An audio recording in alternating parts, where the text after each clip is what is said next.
thank you for joining us today for our panel discussion on teaching at a Hispanic-Serving institution.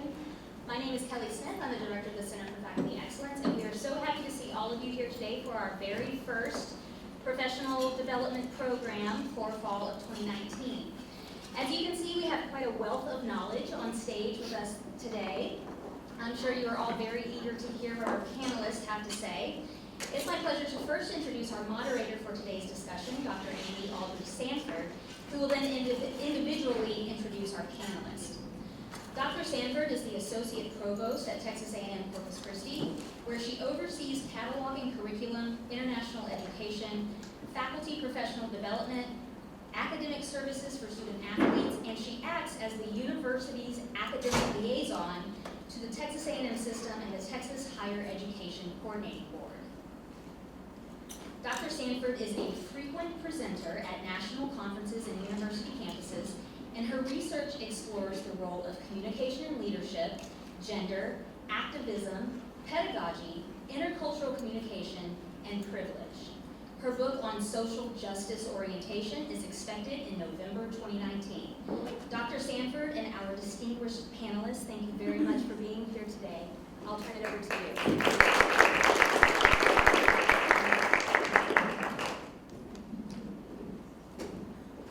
I want to sit over here with my friends. Thank you all for coming today. I was thrilled to see that we had so many people who had RSVP'd, and I got an early look at the list, and I know many of you, but I didn't know many of you too, which made me very excited because this tells me that some of our newer faculty are coming in, understanding where you are teaching, and wanting to really do a good job. So I'm just glad everybody is here today. It is very much an honor to sit up here with my four colleagues. These are four people that when I have questions, because I'm a transplant from Oklahoma, where I lived in the Cherokee Nation, but it's a very different experience than living in South Texas. And so when I've had questions about our student population or about culture inside or outside of the university, or how in the world am I ever going to go to Mexico, these are the four people that I often go to and ask for advice. And I still haven't figured out how to go to Mexico yet, but I really want to. I lived with this image I would be going every weekend when I moved down here to South Texas. So it tells you how naive I was when I moved to South Texas. So at this moment, I'm going to go ahead and introduce each of our speakers. I'll introduce all four of them before we get started. And we have about an hour. We have until about 10 till 1 for all their comments and your questions. So I'll introduce them. I'm going to ask them a few questions. Then I'm going to pause for audience questions. And then if we have time, I'll ask them some more questions. So as they're speaking, if there's something that is said, or perhaps you've already come with some questions, just jot those down, and you will definitely get an opportunity to ask them. So I'm going to start with Dr. Frank Lucido, who I often refer to as Principal Lucido. He is the Interim Associate Dean in the College of Education and Human Development and is a professor of curriculum instruction and learning sciences. His doctorate is in bilingual education from Texas A&M University, Kingsville. He is a local graduate of Roy Miller High School and served in many administrative roles locally in K-12, including principal and superintendent. Frank has served in higher education for 20 of his 55 years working in education. And he was named to the prestigious Texas A&M University System Chancellor's Academy of Teacher Educators in 2016. Dr. Jerry Moreno, who has 25 years of experience in higher ed, is an Associate Vice President for Academic Affairs. His primary responsibilities include oversight of the Center for Academic Student Achievement, which you have heard referred to as CASA, and all of the campus's Department of Education Student Assistant Federal Grant programs. Jerry also coordinates campus efforts for developmental education and is a certified developmental education specialist. He received his BS in secondary education, 2 MS degrees, one in counseling and the other in education, and his doctoral degree is in higher education administration. Dr. Carmen Tejeda-Delgado, I practice this all the time, is an associate professor in the College of Education and Human Development and is the director of clinical experiences in school and university partnerships. Much like Frank, she began her career in public school education. She also worked with the Texas Education Association and the TAMU system. Carmen has numerous manuscripts, book chapters, and grants in the areas of educational leadership, bilingual studies, special populations, mentorship, cultural competence, and social justice. In 2018, she was also named to the Texas A&M University System Chancellor's Academy of Teacher Educators. And finally, we have Ms. Angela Walker, who is the Associate Dean of Students for the Office of Student Conduct and Advocacy, where she oversees eye care and student conduct and community standards. One of her first accomplishments when she arrived at the island 15 years ago from Georgia Southwestern State University was the establishment of a student conduct program.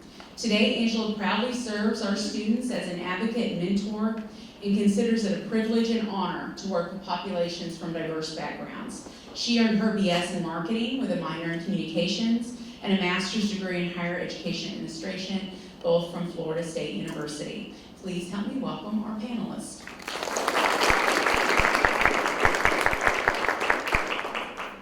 So Carmen, I'm going to throw the first question to you. This is more of a sort of factual question. I think it's a good place to get started because some people may not know the government's definition of what an HSI is. So according to the Department of Education, to be classified as an HSI, you have to have an enrollment of undergraduate full-time equivalent students that is at least 25% Hispanic.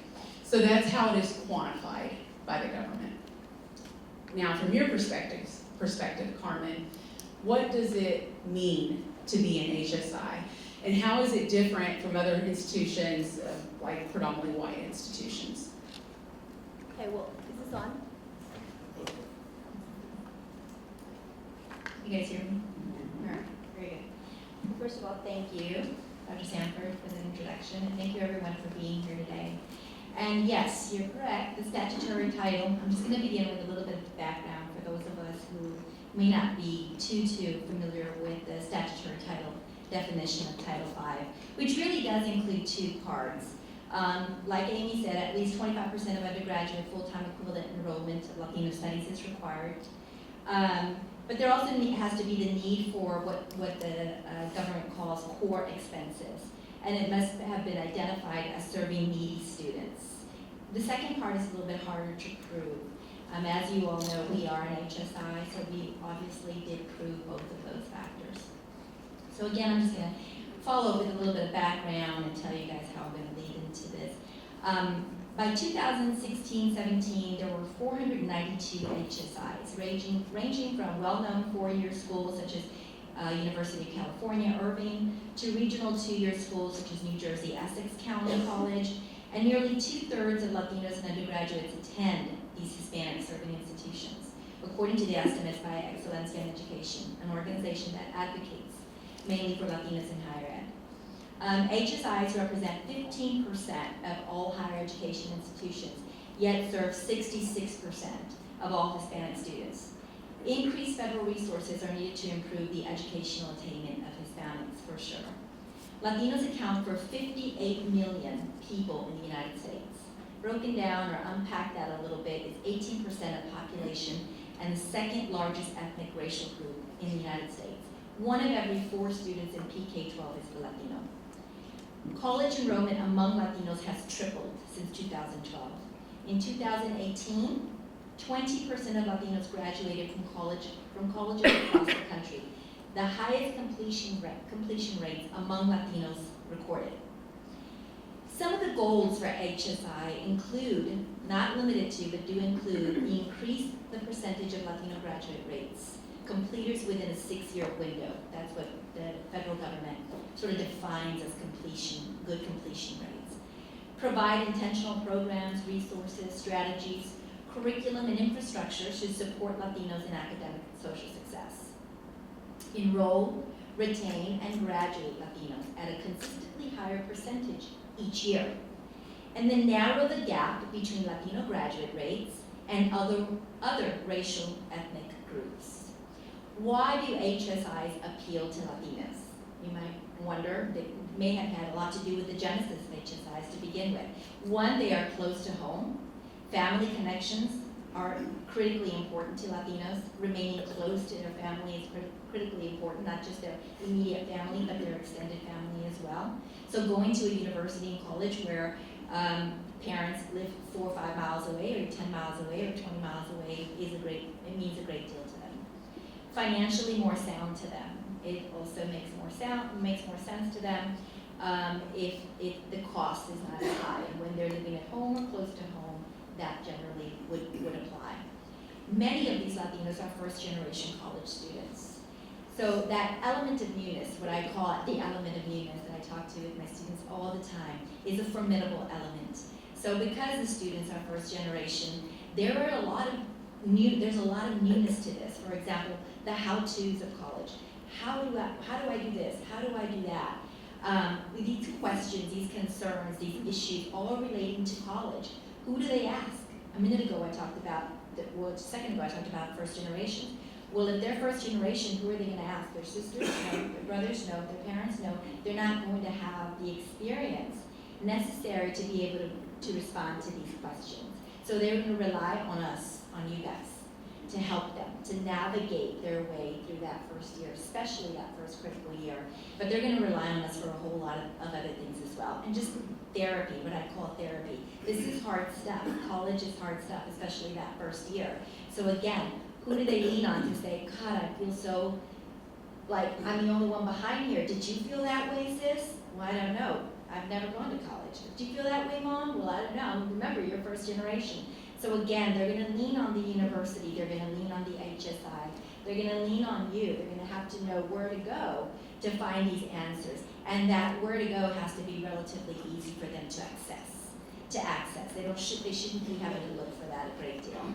Some of the data related to HSI is the Alliance of Hispanic-Serving Institutions released a report in 2016. They called it From Funding to Practice, a report on HSI's high-impact practices among HSIs. 12 universities were chosen to sort of report how they were doing in relation to being identified as an HSI. We were not one of the universities that were on that report. We could have very well been. We just were not. One of our sister universities, TAMUC, was. So they listed some of the things that they were doing. So basically what the report did is it sort of showcased nodes of excellence in the area of serving and improving Hispanic recruitment, retention, and completion. Some of the evidence and measurements that they included in the report included, of course, increased graduation rates. At TAMU-CC, we boasted record rates of Latino graduates in the 2018 long semesters, so we should be very proud of that. However, many HSIs that are currently labeled HSIs are still showing wide gaps in graduation rates between Latinos and their white peers.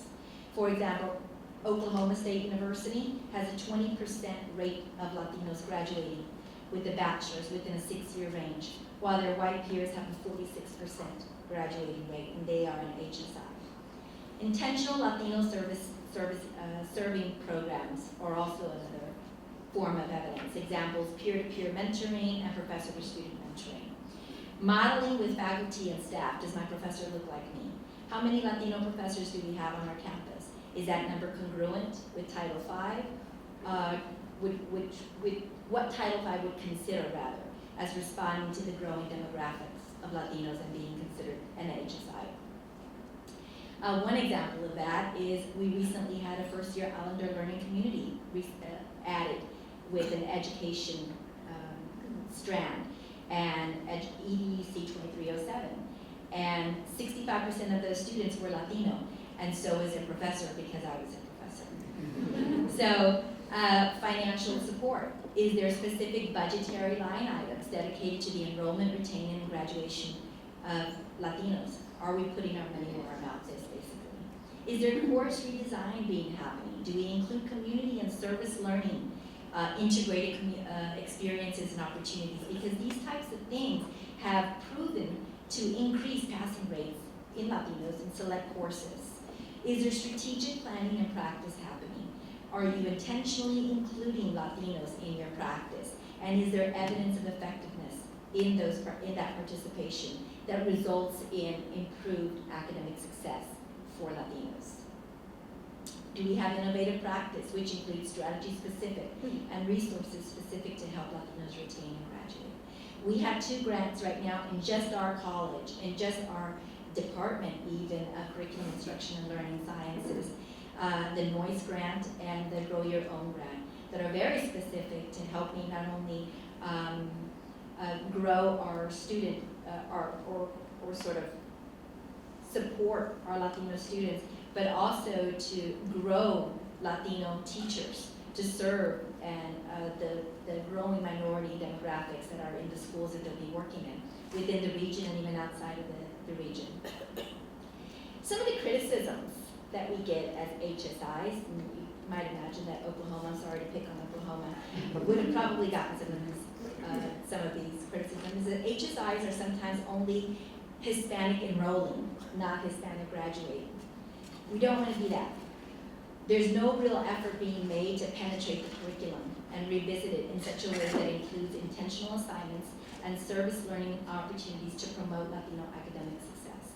No real integration of the Latino population, but rather a convenient or politically correct celebration at specific times of the year. To our students, all of them should feel as though they are appreciated every day, so much so that a Hispanic Appreciation Month, for example, may no longer be relevant. Deborah Santiago, a co-founder of Excelencia in Education, put it this way: as more and more institutions hit that enrollment threshold, we have to raise the standards and expectations of what it is to really serve our students.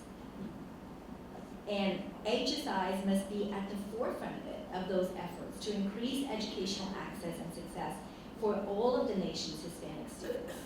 In 1617, there were 333 colleges and universities on track of becoming Hispanic-serving, what Excelencia calls emerging HSIs, with a 24.9% Latino enrollment. What does that percent have to be? 25, so they're right there, they are knocking at the door. But the federal budget for HSIs isn't keeping up, leaving many schools out of the running for one of the most coveted, competitive federal grants out there, the Title V. So enrolling Latino students is a necessary precursor, of course. We want to enroll them. But it isn't sufficient to truly serve them. How do we create a framework of what it means to serve Latinos above, across, and among institutions? Well, we have to be able to collaborate. We have to be able to share and codify a common core and a common cause across HSIs. The framework is relatively simple. It requires data, evidence-based practices for Latinos, practice, actionable effort and strategies, and leadership. We have those things. We have all of those things. Finally, we have to ask ourselves the tough questions as a Hispanic-serving institution. Are we ready to answer the call to the growing number of Latinos entering our idol university today? If not, then what else do we have to do to get ready? Are we doing a good job already? I would say yes, we're doing a good job. Can we do better? Of course we can. I think that if we can one day make all our students, especially our Latinos, feel like they are not only welcome to the university, but they are the university, that's when we'll know that we are rather close to not only being in compliance with the letter of the law, of which HSI is, but more importantly, dedicated to the spirit of truly embodying what it means to be an HSI. Carmen, I want to ask you a question about terminology, because I hear you using Latino, Latina, people use Latinx, Hispanic, Mexican American, Mexican. Can you talk a little bit about Chicano, Chicana, Chicanx? Can you talk to us a little bit about terminology and how to determine the correct terminology to use? I can try. I can start with Hispanic. Hispanic was sort of a term that was developed by the government for census purposes, basically. And so I used to have a colleague that used to say, "I'm not Hispanic, I don't hiss, I don't panic." And so there's just so that's just a little background on that. Chicano, it really stemmed from a very proud genesis, a group of people who were Latinos who were standing up for their civil rights, and Chicano meant very much so, or represented very much a united front, a group of united activists that were going to stand up and fight for their freedoms and fight for their civil rights and things of that nature. When we say, I'll never forget, I must have been 10. And it's funny how you remember some things in life and you really don't know exactly what you're going to remember, but your brain sort of just takes a picture and snaps it in that, and you remember that. I must have been 10, maybe younger, and my brother's mother-in-law, there was some sort of event, and we were all there. Everybody's always there. So we were all there, and she was just this type of woman. I don't know. She was asking me these questions, and I didn't know how to answer them. So, and it was something about my ethnicity, and she said, well, what are you? And I said, well, and I remember telling her, well, my parents are, my mother, I know, has a lot of roots in Mexico. And my dad, he's, his great-grandparent was from Spain. But what are you? Well, I'm Hispanic. I know that I've heard Hispanic. And she looked at me and she said, well, you're Latina, silly. You're just Latina. Just say you're Latina. And so a lot of these terms, a lot of it, I think, depends on just the person themselves. How are you connecting yourself? Who are you connecting to, and how are you connecting to it the most? And a lot of it depends on the individual. Are you a person of that activism, that Chicano really speaks to you? Are you more, I'm cool with being called Hispanic, or are you more with, I'm a Latina. I'm a Latina. I call myself a Latina, and I call my peers that are Latinas and Latinos. To me, it just is a better representation of the group as a whole. But I guess, like everything else, if somebody's called something they don't like, they'll probably tell you. Don't call me that. Go ahead, yeah. Sometimes it's just good to ask. Yeah. I think we forget to do that. And I know in dealing with students on a regular basis, I may identify myself as a Black African American, because I do know they're a white African American, because that person was in my class. So when I'm asked, I just say I'm a Black African American. What do you prefer to be called? I said, just don't call me the N-word and we're good. So, we just need to ask, how a person wants to be identified, and be okay with knowing that this person may say Latino, another person may say Chicano, and that's fine. I think oftentimes white folks are afraid to do that, right? They're just afraid to say, what's your preference, And I think it's better to ask than guess, right? And be wrong, right? Frank, go ahead. And I think with our international students, they just want to be many times identified from the country that they come from. And I'm Puerto Rican. They don't want to be grouped together with a certain other group. And so Latino, Hispanic, some of those things that we call each other in the United States based on the census and what the federal government says we are, then they don't go for that. They're proud. And so even for Mexico, now I'm a Mexican. I'm a Cuban, I'm a Puerto Rican, I'm a Colombian. So I think with our international students, and even among our own students from the United States, that being called, we have to be careful what we call them. Frank, I'm going to throw this next question to you, and then Jerry, I want to come to you because you have a lot more knowledge about Title V, and I'd like to hear some connections to what Carmen had to say. But Frank, for you, just really expanding on what you just talked about and what Carmen talked about, what do you, in your interactions with our students, both here on campus and when you were in public school education, what do you think it means to many of them to be, to have roots that are Hispanic, Latino, Mexican, here in Corpus Christi. And I think it's all different, because if any of us in this room would be asked that question, what does the Latino mean to you? We would have the 55 different answers, okay? Because a lot depends on our level of acculturation and assimilation into the new culture that we're coming into. So some kids that we have, some school kids that I had in school, a lot of times have been here all their lives.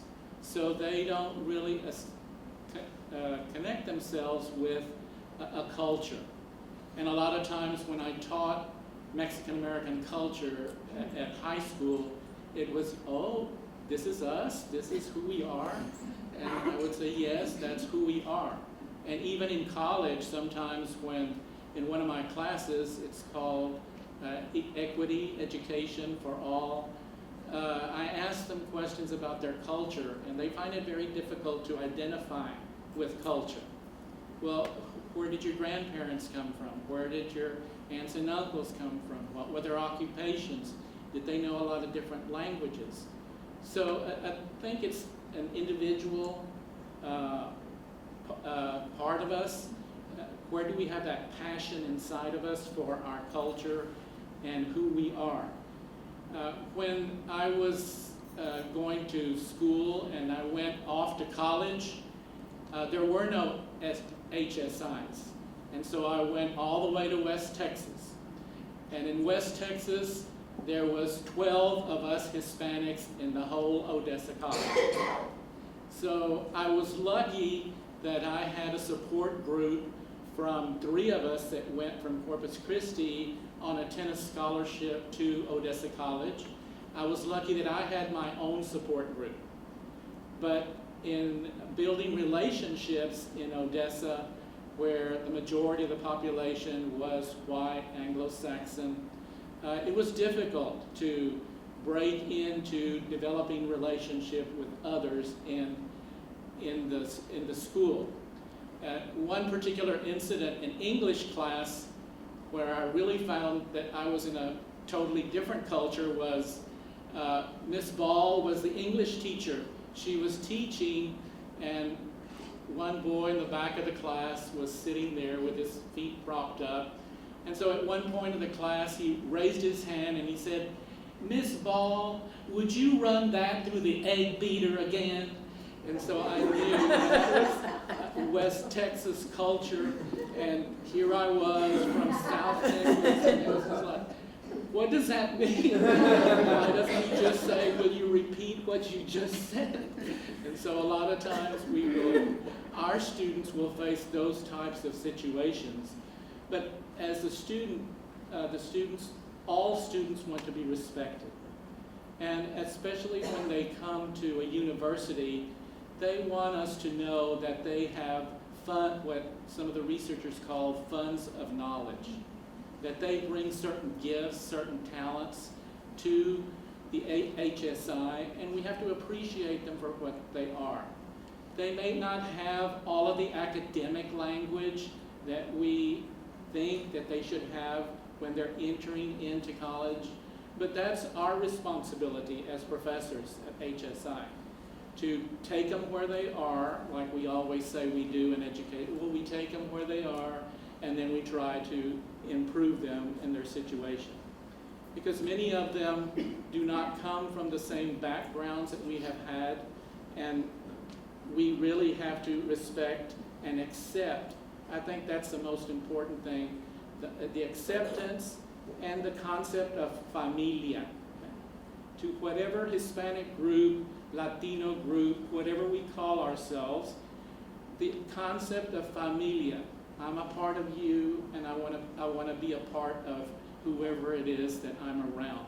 I want to be accepted.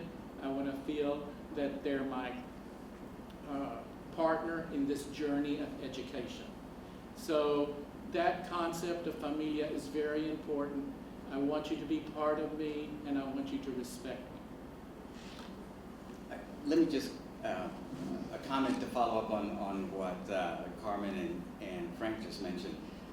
I guess I can share with you what my son, when he was 10 years old, when he was asked if he was Mexican, He just said, Canadians are from Canada, Mexicans are from Mexico, I'm from the United States, so guess what that makes me?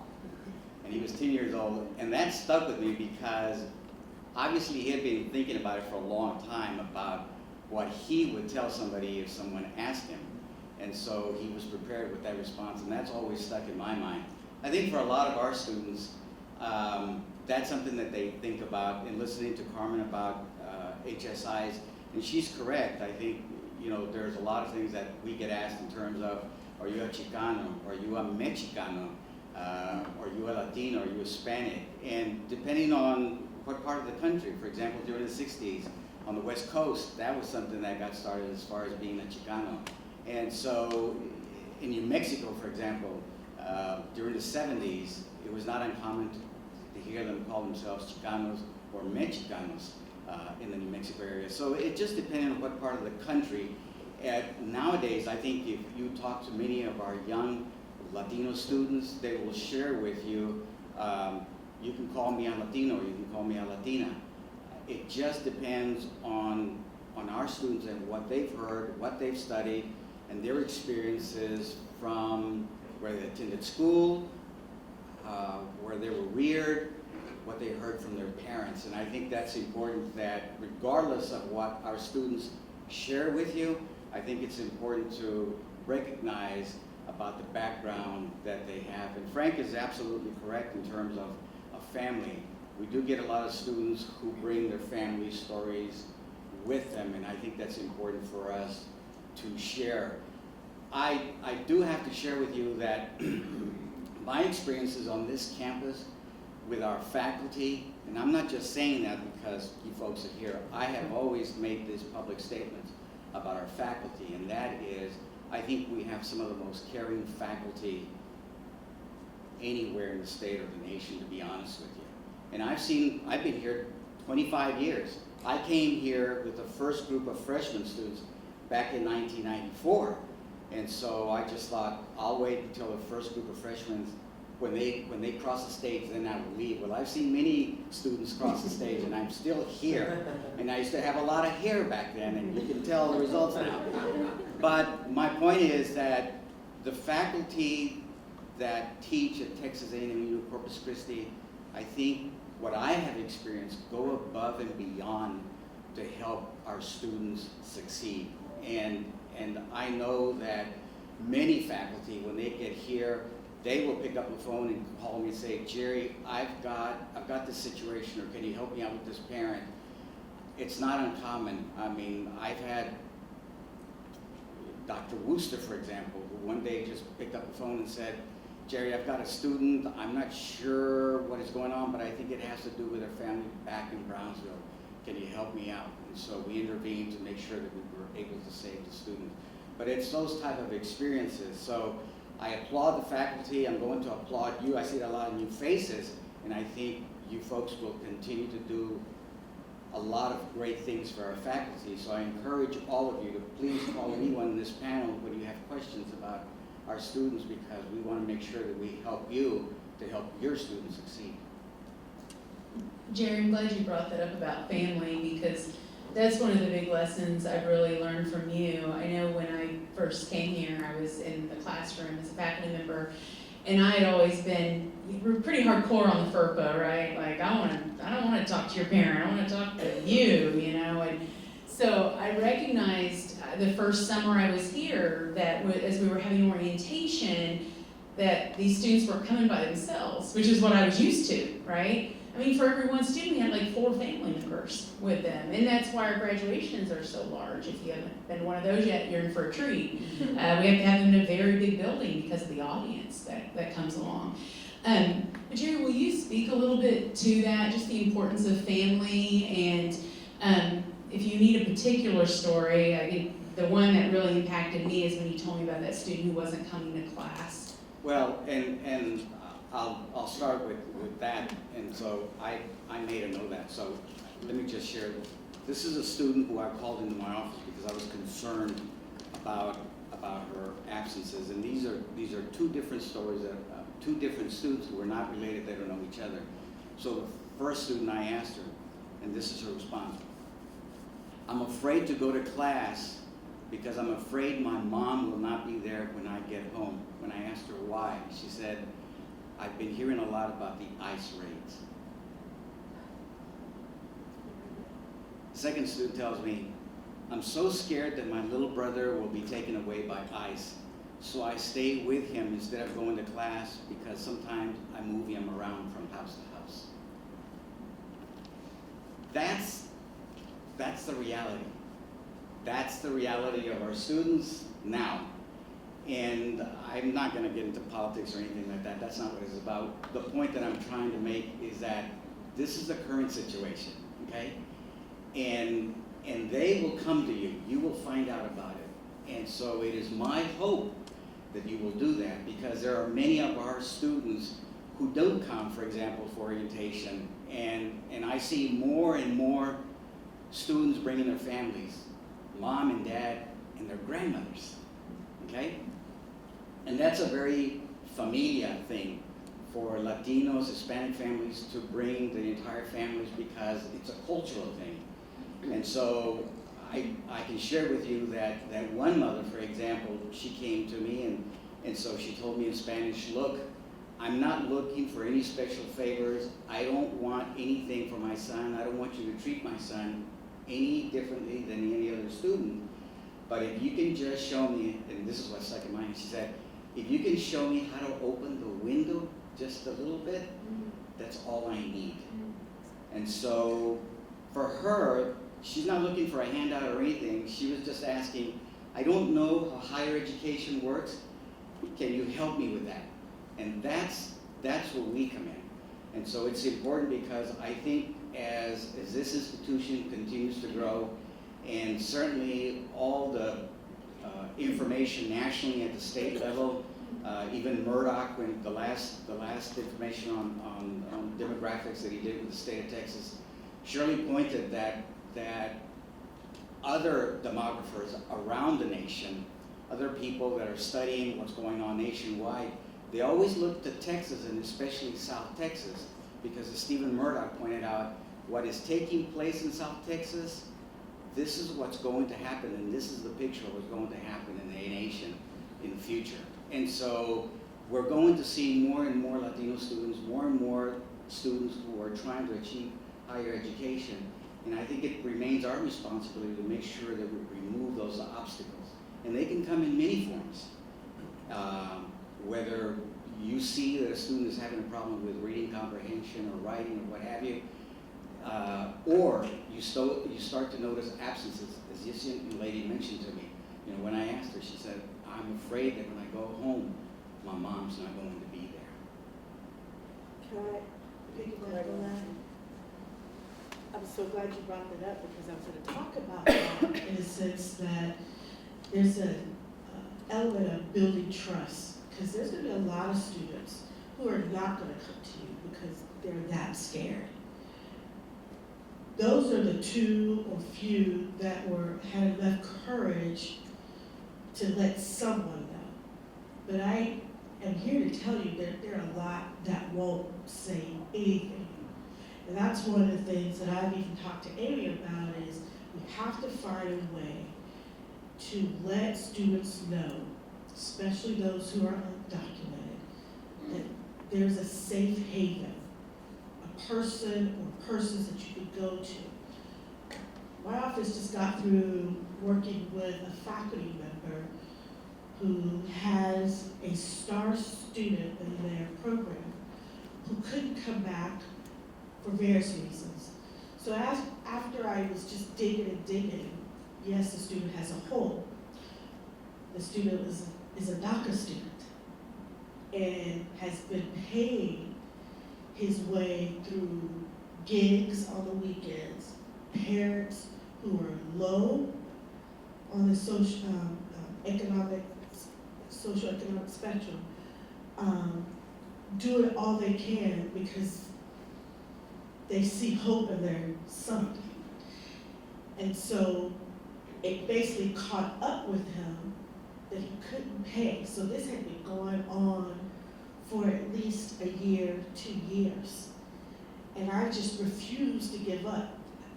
He doesn't qualify for federal aid. There's limited state aid that the student qualifies for. He's meeting classes as he can to hurry up and get out, so he has a degree. So that was 18 hours one semester, 17 hours another semester, and I think he made it to 20 hours one semester with a 3.2 GPA. We cannot lose a student like that. So I'm calling all around, can you do something? What does the student qualify for?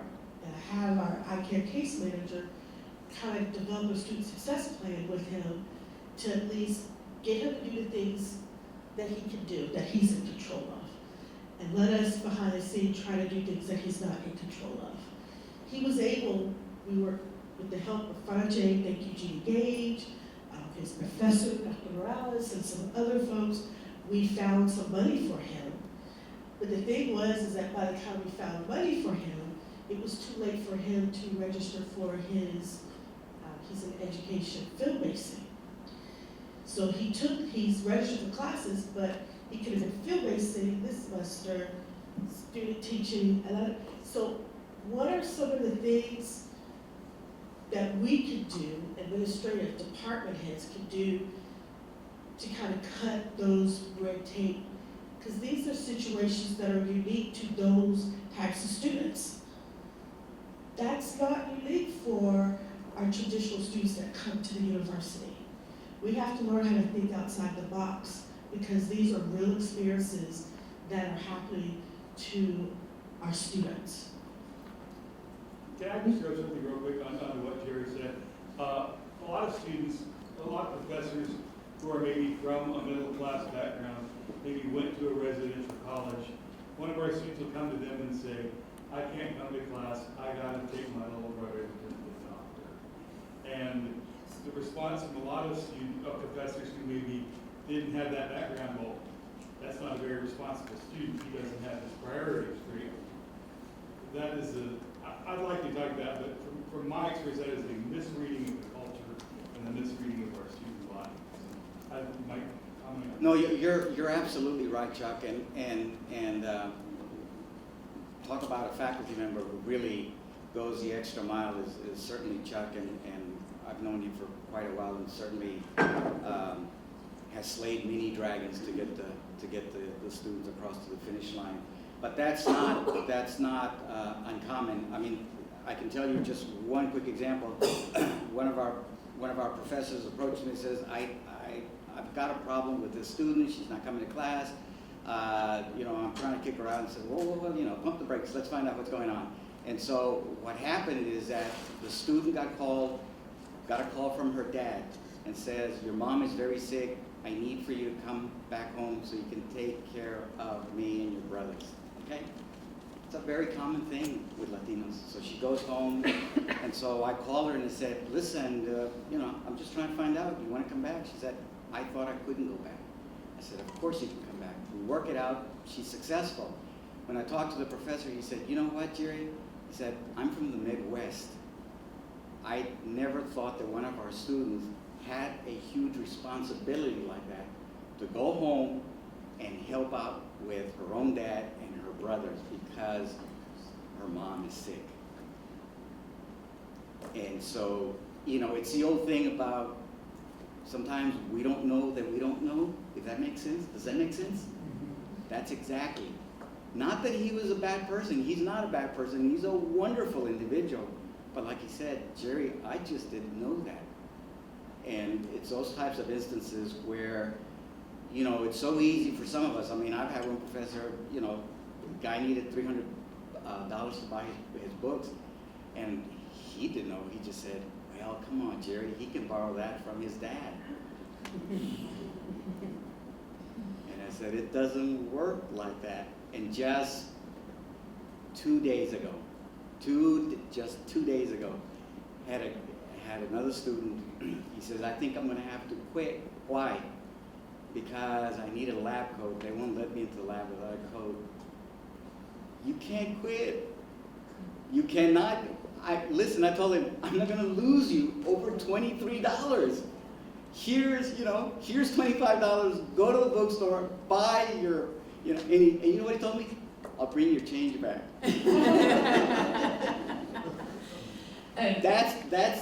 It's that simple, he was ready to leave because he couldn't buy a lab coat. And like I told him, we're not gonna lose somebody over $23. That's crazy. Anyway, I better shut up. And I think that for many of you in the room, this may just be a moment of consciousness raising, right? You're hearing things for the first time and it's kind of clicking. And then I imagine some of you are more ready to take some action, and I hope you'll hear some of that today too. I do want to point out Chuck, who just spoke up, because many of you are new and may not know Chuck. Chuck grew up in the El Paso area and is back there quite frequently, so he's quite a few insights into border culture in general. If you see him around, stop him and talk to him. He's very, very giving. Other questions, Jennifer? I saw your hand up. Well, I was going to say, I think one relatively, I think what I would consider an easy way to get at inclusive excellence without having to highlight particular groups, because sometimes students may interpret that as a stereotype or may feel shy or embarrassed about something. So what I do in my classes, for instance, is take an inclusive approach where, for example, I have a syllabus blurb that specifically says, if you work part-time or full-time, come talk with me at the beginning of the semester so we can figure out your work schedule. I have an extra blurb that applies to everybody that says, if you have any caregiving responsibilities, come talk with me at the beginning of the semester. And so then that way, on the first week of classes, I'm telling everybody, right, if you have a health thing, let's talk. If you have a family thing, let's talk. Rather than just falling back on, well, if you must be Hispanic, you must have this particular issue, and that may not be the case. And so I think if you are approaching it as, okay, everybody at some point might face this particular issue. We, as professors, know that statistics and probability, there's going to be different demographic groups where this affects it, right? But students, I think, will be much more likely to come to you and build that trust that Ms. Angela was talking about. But if you integrate it formally, right?